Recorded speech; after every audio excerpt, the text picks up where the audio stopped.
O Espírito é que dá vida, a carne não adianta nada. As palavras que vos falei são Espírito e vida. Jesus deixa muito claro que a nossa carne serve para a nossa existência humana, mas um dia ela vai perecer. No entanto, essa mesma carne, se ela recebe o sopro do Espírito de Deus, ela ganha vida. Ela é ressuscitada, ela é plenificada. Quando nós olhamos para o corpo de Cristo, aquele corpo poderia ter perecido como qualquer outro corpo, porque foi um corpo que Cristo recebeu para viver a vida humana. E se lhe tiraram a vida humana, o que lhe restou? A palavra de vida, o sopro do Espírito, ressuscitou Jesus dos mortos. E aquele corpo jamais perecerá, porque recebeu o sopro da eternidade. Essa é a grande lição que o Evangelho nos traz a cada dia e hoje nos reforça, que o nosso corpo foi criado por Deus para ser eterno, mas a experiência nossa do pecado nos tirou a vida. O pecado traz a morte. A graça de Deus, no entanto, ou seja, quando nós estamos em estado de graça, guarde bem isso, a graça de Deus restitui novamente a vida de Deus em nós. O Espírito Santo é que nos dá vida. Nós sentimos que existe uma vida em nós quando nós estamos em Deus. E agora, as palavras que Jesus nos dá têm um espírito de graça. Elas têm vida, porque nos remete à vida no Espírito Santo. Pode observar, nós fazemos essa experiência aqui todos os dias.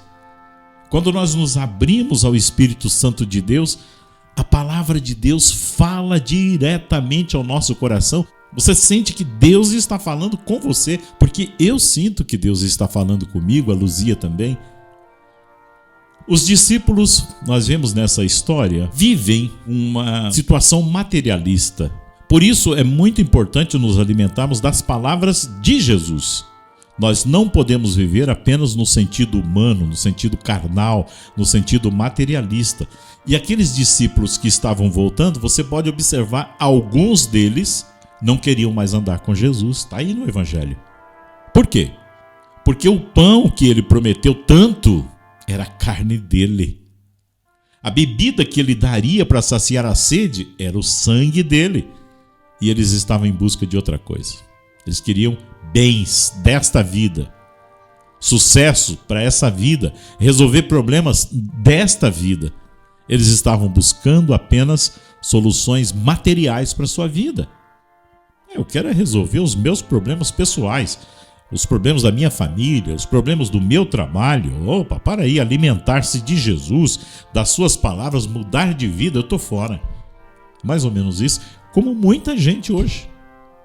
Quer apenas buscar as coisas de Jesus e não Jesus em si. Nós sabemos que um pai, que uma mãe, eles precisam realmente buscar as soluções materiais para a vida dos seus filhos, para a vida da sua casa, para a sua experiência enquanto família, do seu trabalho, claro. Isso é muito importante, mas é preciso tomar cuidado. Você pode observar quantas pessoas perderam tudo. Perderam os filhos, perderam o casamento, perderam a própria vida. Insistiram em buscar somente coisas materiais, como se essas coisas fossem as mais importantes da vida. Elas tinham a sua importância, mas Deus está acima. Busquemos sim, gente, o que nós precisamos para viver com dignidade, mas não nos esqueçamos de que o único que nos dá a vida é Deus. Não é isso?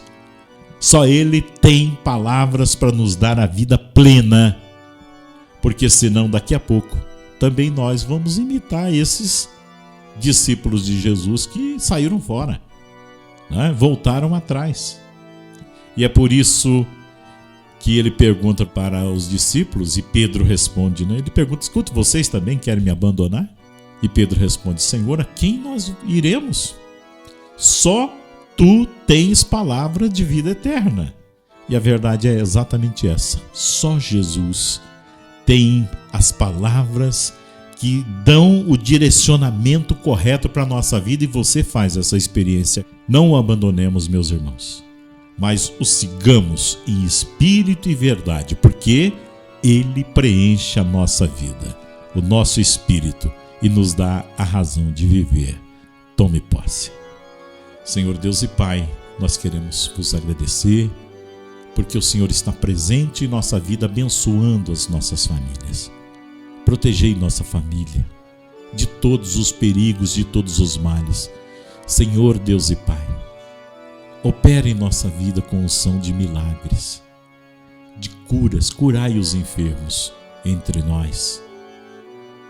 Senhor Deus e Pai, libertai as nossas famílias de tudo aquilo que aprisiona, que cria divisão, que amarra, das seduções do maligno. Afastai a nossa família dos vícios, de tudo aquilo que corrói a família, que destrói a família. Senhor Deus e Pai, pela intercessão da Sagrada Família, abençoai-nos. Em nome do Pai, e do Filho, e do Espírito Santo. Amém.